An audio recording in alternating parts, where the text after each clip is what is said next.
welcome everyone for the November Compassionate Communities Australia conversation. We're really pleased to have Professor Hsien Seow, who's touring Australia, I suppose, with his waiting room revolution. And we took the opportunity. He presented yesterday at our Palliative Care conference here in Perth, and we're really grateful that he could spend a few hours with us today to sort of talk about the intersection between his work and compassionate communities, where basically our interest lies. So Hsien is a Canada Research Chair, Palliative Care and Health System Innovation, McMaster University. So welcome, really pleased to have you, and welcome to all the participants online and in the room. I mean, most of them in the room haven't arrived yet, but that's fine. So we can get going. Yeah, thank you. Hi everyone online. Thank you, Samar, for inviting me, and everyone who came in person. And just really grateful for the opportunity to meet all of you virtually who may not have heard me speak yet. And if you have, I'll keep it short. So I'll maybe just talk about for 15 minutes, and then I understand this is really about conversation. So love to hear questions and maybe from those online too. But this whole movement, I guess, and I just wanted to. We have some fun sometimes. I think you told the joke yesterday, Samar, that when we took this picture this is the Public Health Palliative Care International Conference last month in Bern, and I think it was a selfie, but a student was there and said, her whole reference list was in this one selfie. So that's kind of a joke. It's mostly the other big names in there, not me. But anyway, I like to just show this slide because I am a palliative care researcher, so I put myself in that sort of, in that yellow part of the triangle. And palliative care specialists, like clinicians who work in, I would say, something they would designate as having a palliative care specialty, would be at the very tip. They're sort of the 1% of all the, of all the other specialties in there. And, we've spent quite a bit of time trying to make an early palliative care approach available, accessible to patients and families by training generalist healthcare providers. And too long we've neglected the community and the public who represent below. So Compassionate Communities Australia, Public Health Palliative Care International, they represent the huge community underneath that can support. But I think where I've spent some time in the last 10 years is focusing on patients and families. When they get a diagnosis of a life-changing illness, that's when it's urgent and important. They're extremely motivated to try to have the best illness experience and learn as much as they can about what's happening. In many ways, I don't think they know what they don't know, and they don't know what to ask. So I think in some ways, maybe part of the conversation is how they are the bridge between the formal healthcare system and the social and community sector. And in many ways, I think, and I know you all know this on this call, but the numbers, the sheer numbers, that's why this is a pyramid, are in the patients and families and the community. And if we want to change the system, we need to really think of how we can activate the patients and families. I know you're all working to try to activate communities, but in ways that we can actually grow and not feel like you're always pushing uphill to share your message. So if we can actually are successful. So how do we activate patients and families? That's what this waiting room revolution is about. And I know maybe people have heard this, so I will just go through this quickly. But my colleague, Dr. Samantha Winemaker, she's a palliative care clinician and she works in people's homes, and we spent really the last 10 years, so this is sort of a 10-year journey that we've been on to try to make this term, palliative care, less scary. Because I think when we talked about offering it early in an illness, people did not want to, were not ready, didn't want what we had to sell. And so these 7 keys is the metaphors that we came up with that we co-designed with patients, families, and clinicians about what is it that we do when you offer an early palliative care approach that goes beyond just the symptom management. We actually do a lot of things. We help people to walk 2 roads, which is hoping for the best and planning for the rest. We help them to zoom out on the big picture of their illness and understand where they are in their illness, where they've been, where they are, and where they're headed. That's the most powerful when you can do that upstream and not just at end of life, so that they can understand the different stages and milestones and where to prepare. We help them to know their style and how they cope with challenges affects how their illness story will go. So we're not trying to change their illness, but we are trying to change their experience. And to improve the end, we have to improve the beginning. And so these actions are ways to do that. These customizing your order is about bringing what's important to you front and center and declaring that, not just in the context of when you can't speak for yourself, but in every step of the illness. The ripple effects are the family, the crew, the community, and starting to understand who's involved, what they're going to need, and who in the community can be there to support you. So I'm hoping these are like a bridge to, again, the compassionate communities and community resources. Connecting the dots is calling out that the people who have the best experience have an illness manager, we call it, and somebody has to be in the center of that, pulling the pieces together. It is very rare to be in a place where you're assigned a coordinator who can do all that, but if you do have that, that's great, but some people don't know they even need to look for that. And then of course, invite yourself. So these are sort of the ethos of a palliative approach without the labels, I guess.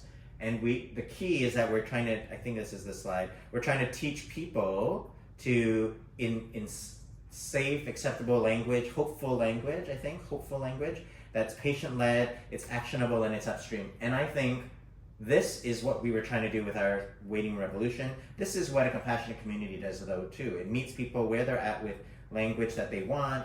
We try to support them to be, patient and community-led, I would say. It's actions and it's early on. I don't think compassionate communities are only valuable at the end of life. They can support people through their whole illness journey. So that's what this movement is about. I think what I just wanted to share with you is, we've been at this for 10 years, but I actually, I haven't said this in any of my other talks, but I've spent 20 years of my career as a professor doing research, and everything that I'm talking to you in this waiting revolution was done on the side of my desk. None of this was done under my formal research banner. So this was all done sort of in, on our nights and weekends, doing the podcast, interviewing patients, because none of this would be funded by the formal health system. So I have other research projects that are, use different study designs and patient-reported outcomes about educating clinicians, educating primary care, but that was not public facing. And it was actually very hard to get government money or any money, grant money, to go to patients and families. They did not see the value in that. And I suspect that's very similar to trying to get money to support compassionate communities. So this has been all sort of at the side of our desks for 10 years. And why maybe is exciting is because we were always pushing that we need to do this. It's the missing piece. It's the catalyst to connect the two. And the success that we've had is what is the exciting part, because we didn't know if this would be successful. So much research gets published and nobody ever uses it. But before we started to research it, we said, let's make sure we get the idea right. And so we started a podcast. It's called The Waiting Room Revolution. Some of you might have heard. Season 1 talks about the 7 keys. It was sort of an experiment. It's all sort of, an experiment. We talked about the keys. My colleague Sammy and I, we co-hosted. We invited guests on. And then now, 9 seasons. We're 9 seasons in, over 100 episodes. We're listened to in 100 countries, over 100, I think probably 40,000 downloads now, and top 1% of podcasts. So that's, as a podcast, people are sharing it and listening, which is exciting and showing that's the push to the pull. So when we first started, we were begging. I was listening to it 5 times on Spotify to get 5 listens, and you have to listen to at least like 40%, 50% or something. Anyway, now I record them and I hope that people listen. But anyway, we have a book that came out from the Momentum. We tried to get published. Nobody was really interested in a book about how to die well, but our book is actually about how to be a patient, how to be a caregiver. And I think that has been, that positioning, that framing has been very powerful. And people have said early on they want to give this book. And actually, there have been people like from the medical assistance and dying community, or what you guys have had, voluntary assisted death, who we thought would be the opposite. We're like, no, this content gives us choice and control, and that's what we want. So that has been just another signal that we're on the right track. And then of course, social media and all these things. So in my last few minutes, and then I would love to, have a conversation about anything, is how does this relate to compassionate community? So people have clinicians, but other people in the community have said, we love your podcast. So I'll give an example, like a hospice. In Canada, we have hospices, and then they have hospice volunteer coordinators, or doulas, end-of-life doulas, which I know you have. So they said, hey, we tell our clients, or oncology, nurse educators, say we recommend your podcast to people. Great. And then we have a website. We know a podcast, or a talk, or a YouTube video, or even a book. It's not going to change that whole culture, that whole triangle. It's not enough. We need, hundreds, thousands of people to change their behavior a little bit, see things a little bit differently. And so it's the ideas that will change things. So we created a website, Waiting Room Revolution, and on the website we have all these tools, like an ecosystem. So there's the book, the podcast, but a book club discussion guide. So people said, we want to read this as a book club, and like we have a one-pager, we have other podcasts, we have these resources that we partnered with disease organizations like the Alzheimer's Society and the COPD Society. So anyway, these are all on our website, so people can go and download them, and this is an example of the one-pager with the 7 keys and the book club. But I'm partnering with organizations. So Health Canada did a poster campaign. I think I wanted to show the Australian organizations. So IPEPA adapted our 7 keys. Oh, the heart of this, to make a revolution, and I think in a compassionate community too, communities are different. They're varied, but people who live and work in various communities, not just geographic, but disease or cultural communities, they know what their community needs. So the way for ideas to spread is we have to give it away. We have to give up the power.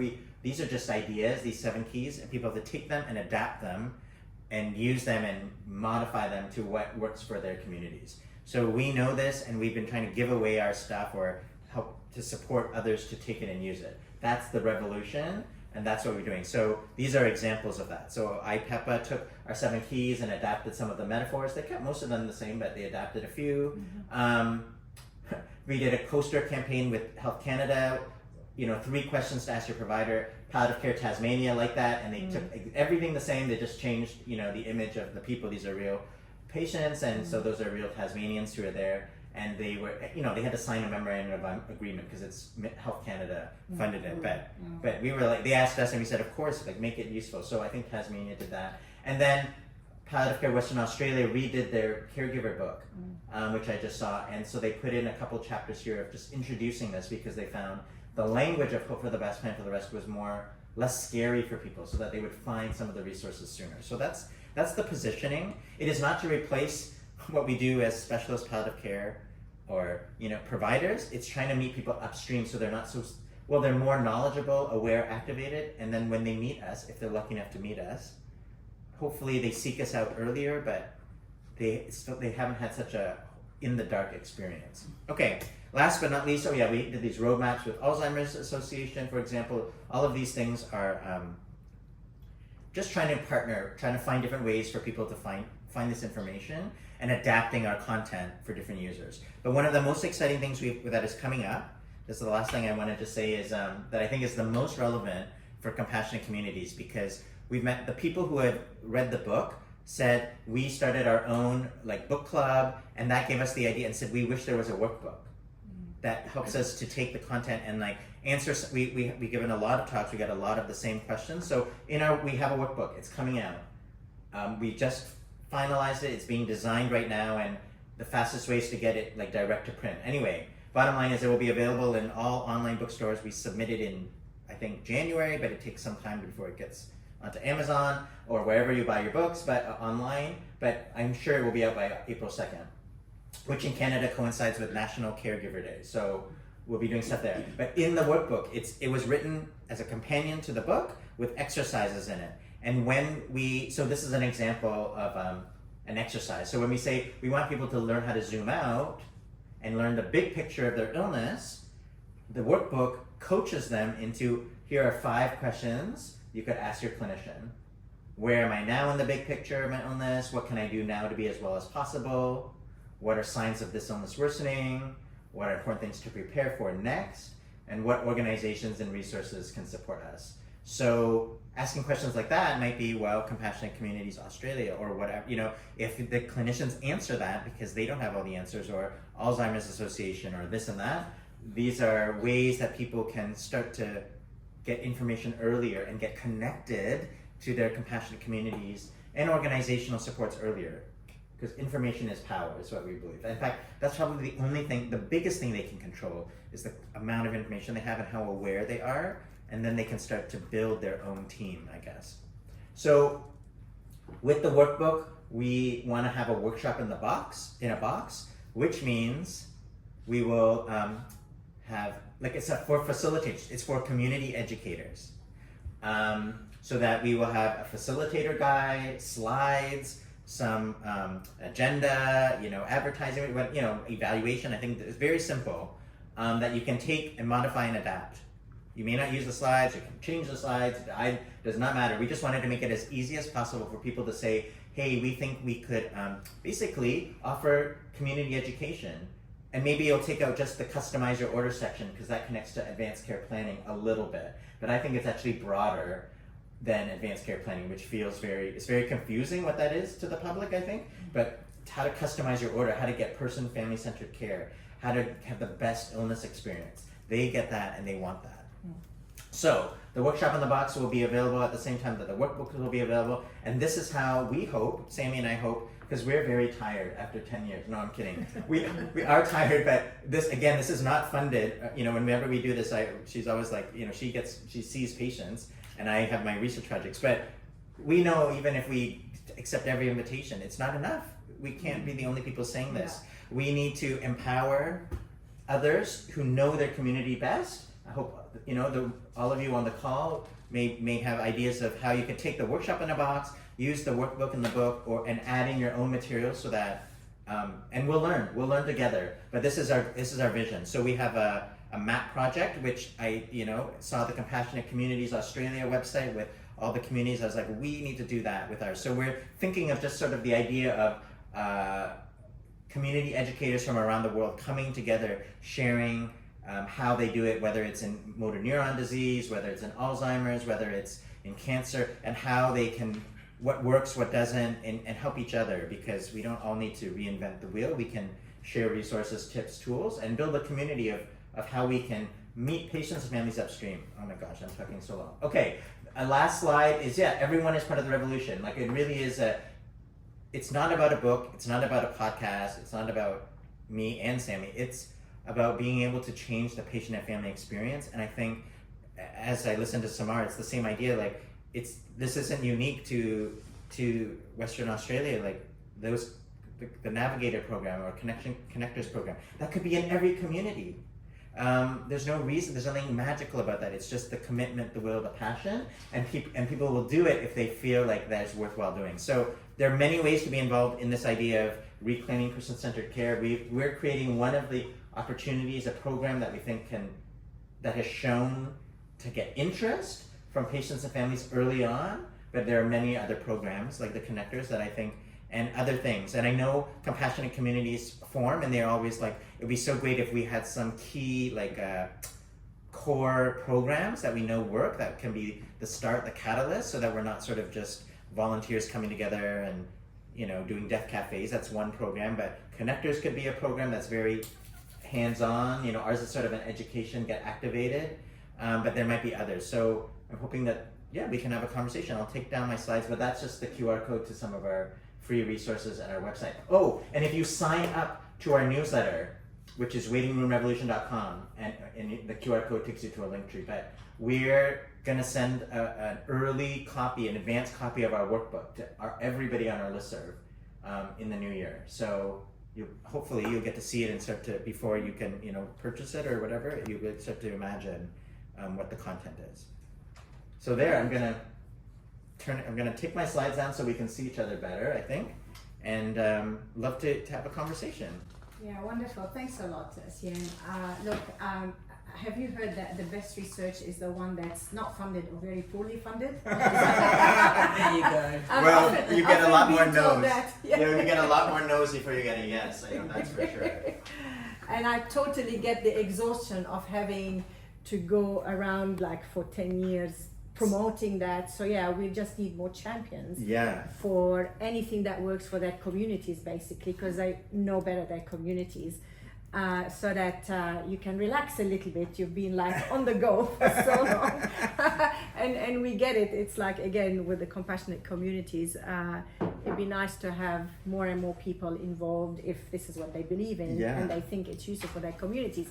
So we'll open it up for conversation, questions from anyone here or online. I mean, we do have a question as well that we can, but we can open it up first.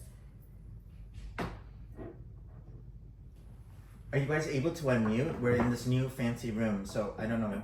John, can you unmute? And okay, yeah, I saw you unmute. Oh, yes, I can unmute and I can always talk.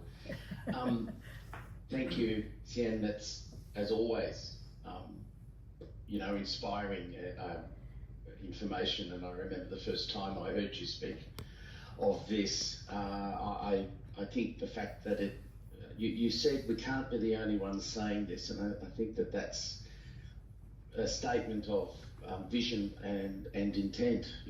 We because of our proximity professionally to death, dying, grief and loss, we're well placed to support others becoming more familiar with it, but we just can't be the only ones who are saying this. So I love that messaging.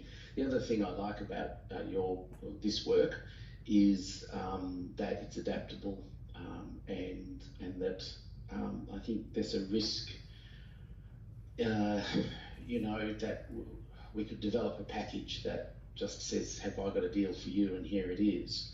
But what we need is adaptable information that can be modified by participants relative to their context. So I think that's a great strength of it. So thank you.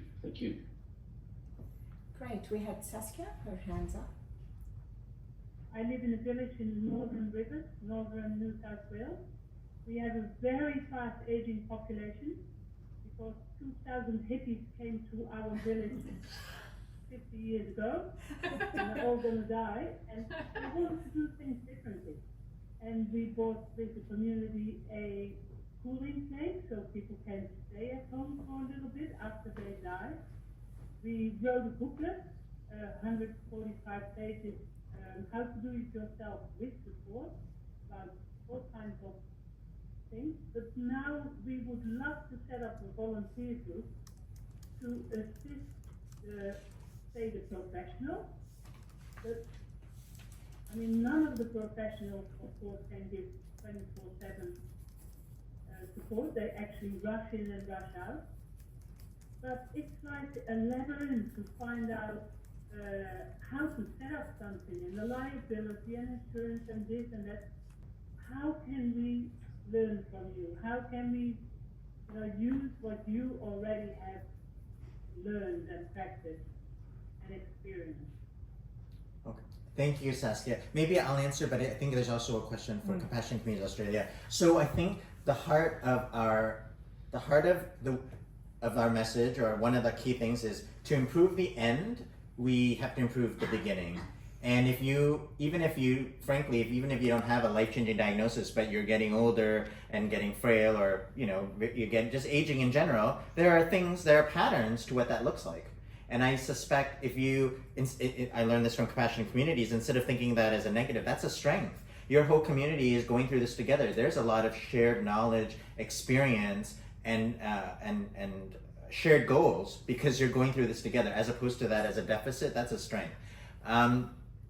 I would just say that where I think we can offer, whether it's in the workbook or the workshop in a box, is to learn together. It's like death literacy, like doing this as a community. Some of this, what we're really teaching you is the questions to ask, the how to seek out, how to make the system work, how to go to the system instead of waiting for the system to come to you.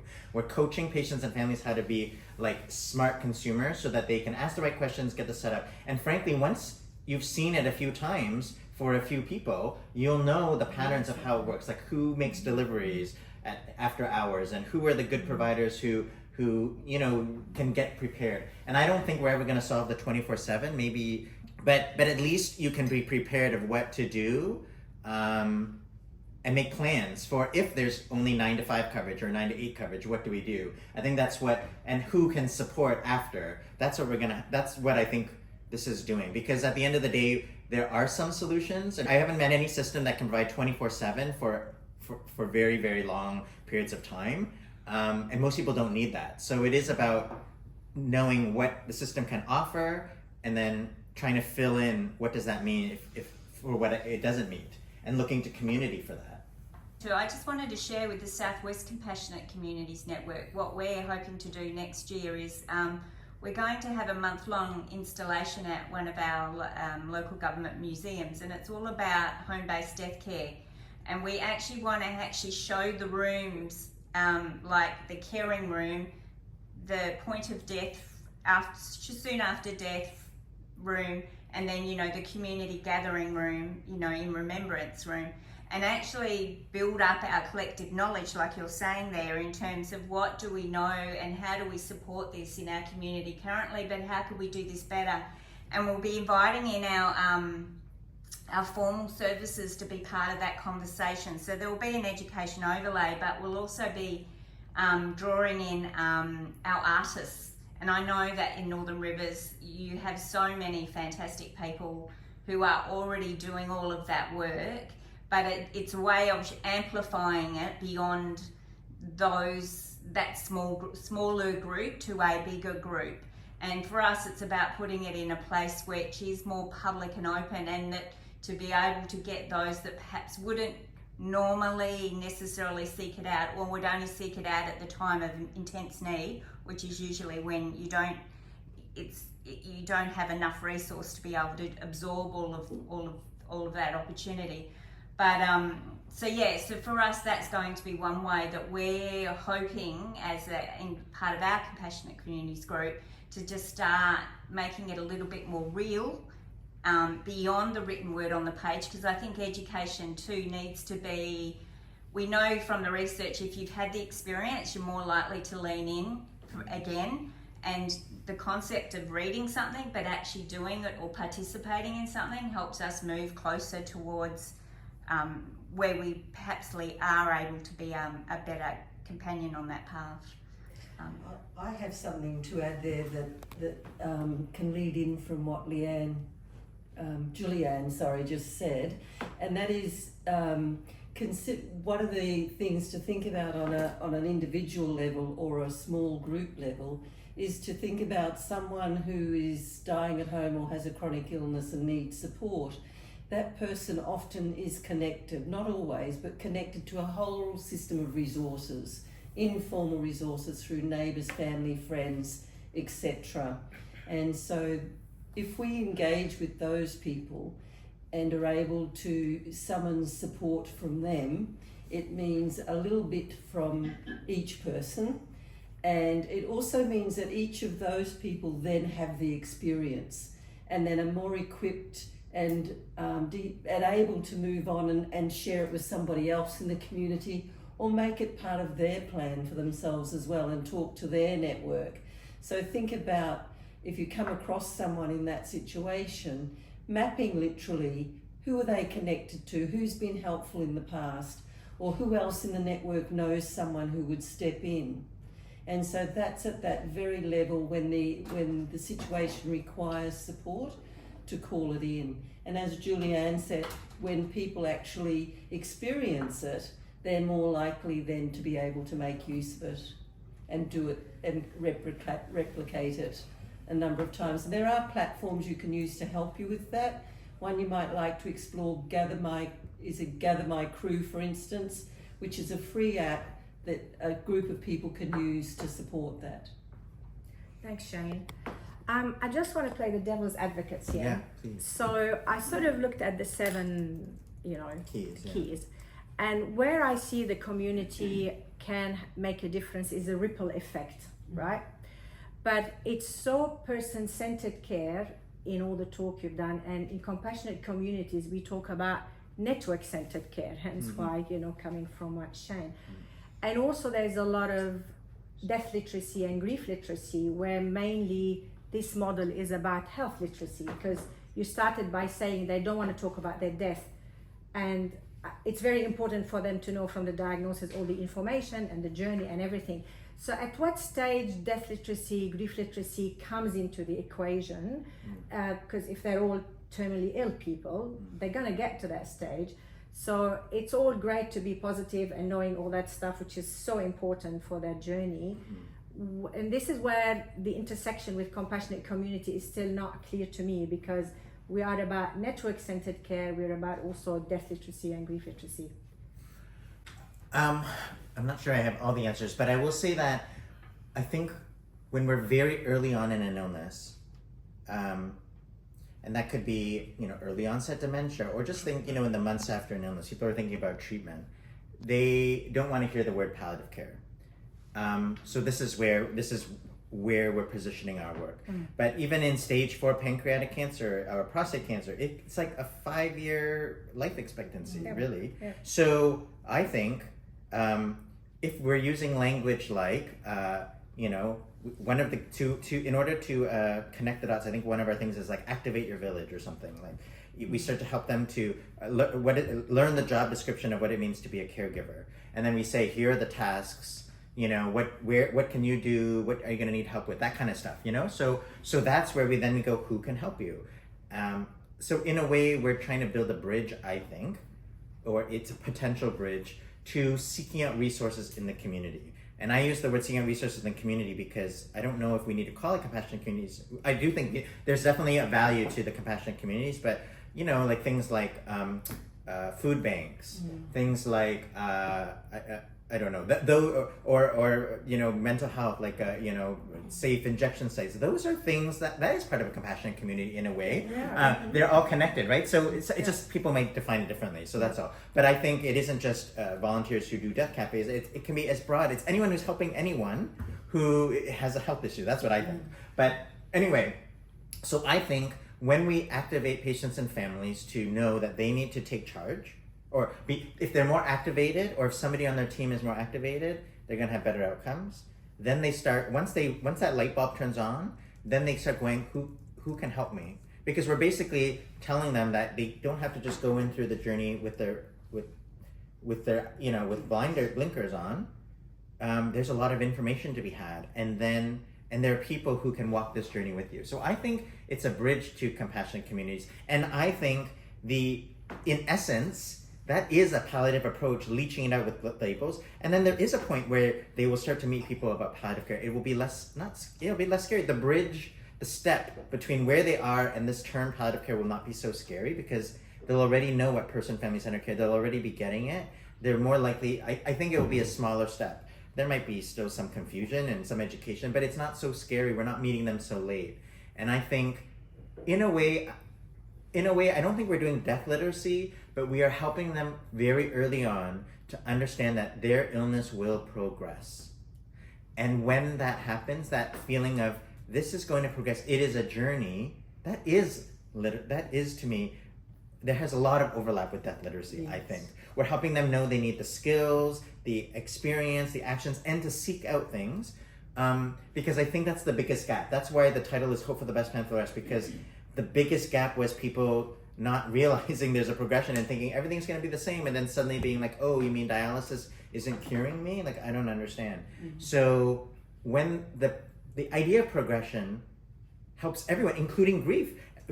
We are doing anticipatory grief from the whole time that when patients and families, when families do read the workbook and understand there's progression, they're starting the process of realizing it is a series of losses and what that means and how am I going to get support. And that whole chapter is about supporting the caregiver and family and everyone, not just the caregiver, but the children who are involved who may not be providing care, but they're affected too. Mm-hmm. And we need to think about what that means and all that stuff. So what happens to the dog? They're not caregivers, but they're an important part of the family. Like, we need, having a plan for them, that is part of anticipatory grief. So I mean, we've learned from the people who do the Canadian Grief Alliance and stuff who said this is about upstream, and when we do it upstream and compassionate communities get involved early, it helps with grief.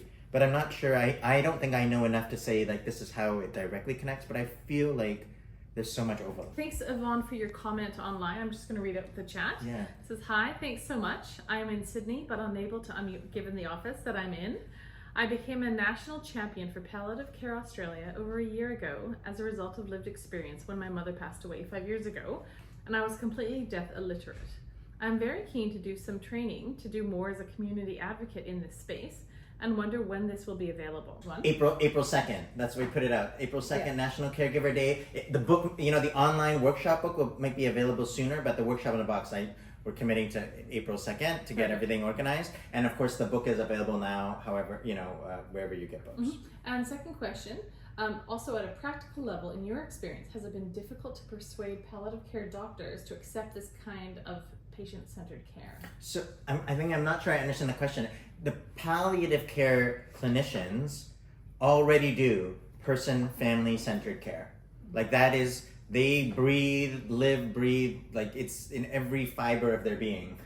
Their whole purpose is to provide person and family-centered care. So that it's learning from all of you and saying people should be getting that sooner that we started this whole 10-year thing. I think maybe your question is more, has it been difficult for non-palliative care specialists?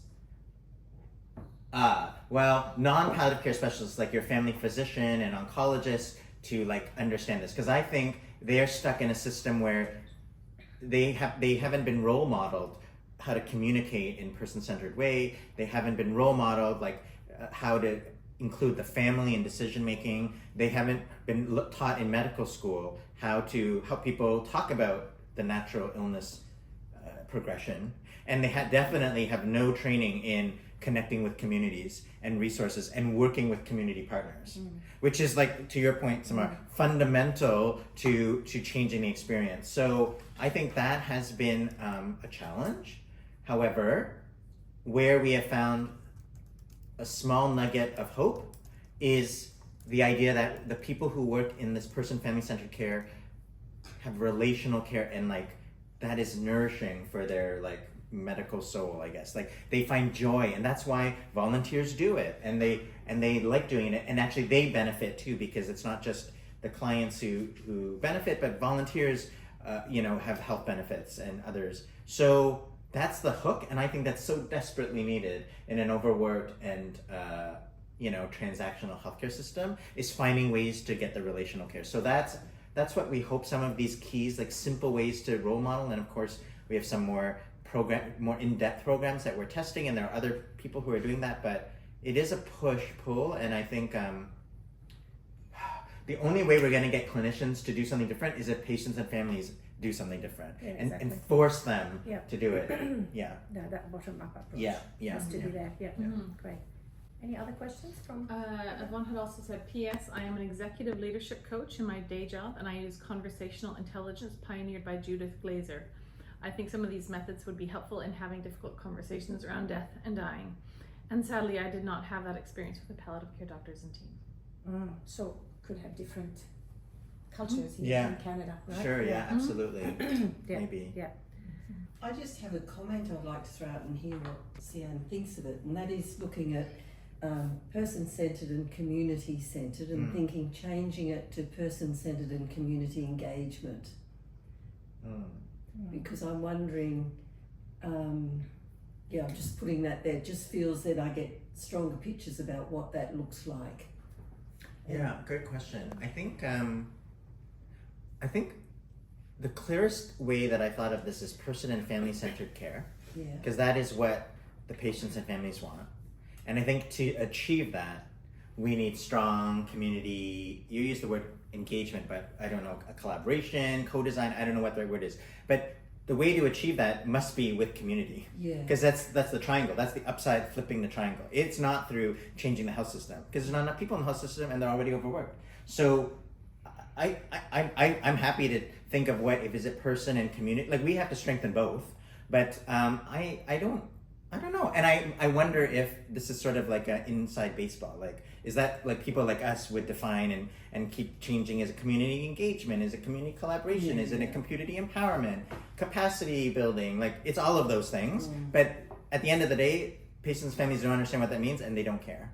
They just like tell me what I need to know, and I hope it. So I think I don't mean to be just like, I don't mean to be flippant. I think it's words are important, but at the end of the day, I think we're saying the same thing. But and actually, we probably have more in common than maybe the nuances. But I'm not sure if we ever figured out the right term that would mean anything to the clients, because they're so they are so overwhelmed. They have an illness. They have to do the caring. They have to do the driving. They have to take care of the kids and we continue getting a job, whatever, all these things, and the loss. So I just appreciate how how much they really hope a system is in place to catch them when they need it the most. I mean, this is such an empowering tool for the I think the consumers, the patients and the families, to know how to educate themselves instead of relying on health services that don't have the time to do that for them. Right? So in terms of health services working with the patients, families and the community, how do they take it? I mean, we're not talking about palliative care physicians because obviously they're across all that. But are you doing any education to the health services so that they can understand more the patient perspective? Great, that's a really good question. So as we're doing the workbook, as we're making the workshop in a box, we're realizing we're training, hundreds, a few thousand, small numbers, but patients and families are writing us saying, I used your questions, I went to my healthcare provider, and I got roadblocked. And what do I say? So that was our frequently asked questions that we put into our workbook of how to respond. But we've realized we need to now come back full circle to do provider education. So it's the third thing on the list, workbook, workshop in a box, and then provider education. And it is happening. We've gotten some small amount of funding to do some exercises, but provider education we have been doing for many years, so it is a hard nut to crack. But we know it's going to be simple. We know it's about the 7 keys, like simple role modeling what it looks like and the benefit why. And I think we're going to start there. And I think that's an evolving book. But we absolutely don't want to set up people to fail, because they're going to be coming to the system activated. And you're absolutely right. We have to at least help the early adopters. And we know there are some to help co-design ways that the message will come through. Because we do want them to be able to answer these questions, or at least have the confidence. The reality is, I think they know how to do this. They just don't have the permission, maybe need a little bit language help to just feel comfortable so they don't feel so like they're, doing the wrong thing, I guess. I don't know. And also the whole culture of our health services is probably so medically entrenched that we know better, right? Yeah. So it has to be really education across the board. Alana just said, why is it so hard to get funding? Good. Yes. I think just like the health system is very medically focused, funding, a lot of healthcare funding is designed with a biomedical model. It's funded around diseases, when community crosscuts diseases, or people have multiple diseases. And I think, clinician researchers often have very symptom-based questions, and our questions are much more social, medical, are harder to measure. So I don't think it's impossible, but I just think it's harder. And I think the idea of governments, when they get money, they want to give it to doctors and nurses, things they can count. And education of the public is not something that they can count. We think it's so important. Like capacity building is not something that they can count, whereas hospice beds is something they can count. So I think there is something there, but that's not to say it's not worthwhile. And Samar and I can tell you, we work tirelessly to sell our ideas and package things and create a research framework around it, so we can provide the evidence. But I think it's okay to work not outside the evidence, but it's okay to not always. The research isn't always the goal. So no, and so my take on this as well is the same. I mean, I've been involved in caregiving research, supporting family carers, and it was so difficult to get funding for that. If you don't have a randomized control trial, then your research is not really great. I mean, that was the gold standard, the set mind, again, the medical oriented model about doing research.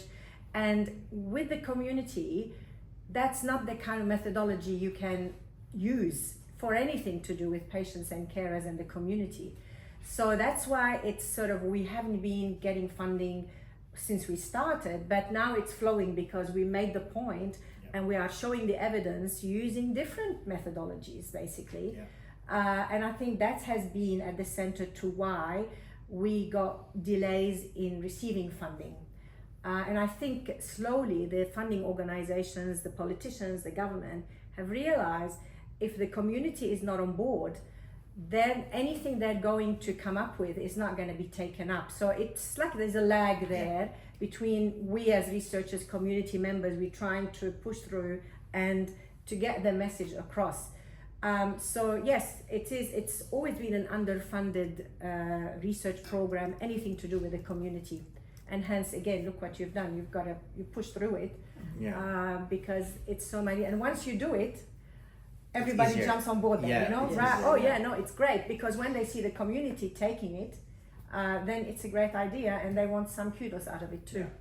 Can I just also throw in there that on a sort of small scale and very local level, you can create your own compassionate community, if you like, without even mentioning the words compassionate community. And so that might be just knowing someone in your community or even yourself who needs some assistance and calling in on that assistance and offering it and having conversations with people you're connected in the community. You know, can we have a bit of an agreement if someone needs some help that we can band together and all do a little bit each and help out. So at that level, that a lot of it's probably actually happening in your communities as you speak, but people aren't sort of acknowledging it or naming it or maybe really being proactive at initiating it. And just, you know, organise a street party at the end of your cul-de-sac and get to know everyone and people start offering assistance. So, and helping. So in our workbook we talk about the 3 rings and we tell people to put names of people, so we are trying to help them formalize or map out who is in their network, so that, and who's good at what, so that and who's in the core team and who are and it actually helps to know what ring where you are. So, you know, in my own family, if it's my wife's family, my job is to support my wife, not to offer my opinion to her grandma, say. So I've like learned, it's helped to like clarify my conflict because I want to like say something, but I'm like, no. My job is to support my wife because she's in the second circle supporting her mother, who's supporting the grandmother. But, you know, and then we are more clear about how we can best help without everyone trying to get in and, you know, make things complicated. I mean, that's just one way to use this concept. I'm not sure you can prevent it all, but it is helpful because if you want to know how to help, then knowing where you are and what you can contribute or that kind of thing. So that's the goal. I mean, again, Hsien, you're right. You don't need to call a community compassionate community. Compassion is happening everywhere anyway. But what we found, why we needed to get together and have a network, say like the Southwest Compassionate Community Network, is that people were feeling exhausted working alone. They're feeling they're burnt out. So to come under a network, it's more like a community of practice. Oh, great, we've got people, same interest, like-minded, and we can discuss this, and it's very therapeutic for them because, again, you know, I mean, they do it anyway. Human beings are connectors anyway. So you don't need to have a program for that, except, you know, but what we have found out from the people who came under this umbrella is having that camaraderie, part of a group, you know, discuss how they're helping each other, helping the community, and that's the reason why. So we really need to get into this organic way of helping each other. We don't need to have programs for connectors or anything. This is more just to build the confidence of the community and the skills to be able to do it later anyway. We don't need to have that in a few years or in decades. I think it's gonna take decades. Like it took decades to de-skill the community from actually knowing what to do or be confident, you know, to help each other. I think it's probably, hopefully if we get more champions on board and we have more voices, we can get it happening sooner. Well, I think we've come to the end of the session. Thank you for everyone who has joined us for the November conversation with Professor Hsien Seow, and we thank you again for your generous time and expertise in imparting your knowledge to Australian people. I don't know if we have anybody from outside Australia, but stay tuned in. Julianne will be sending the program for next year in terms of conversations. But if you have any particular topic that you want to share or talk about, do let Julianne know on the website. They can send their on the Compassion Community Australia website media. Or social media. You can send Or the email. This is a topic we'd like to have a conversation about. So thanks a lot. Have a great day or night or wherever you are. Okay. Thank you. Okay. Bye. Thank you. Bye.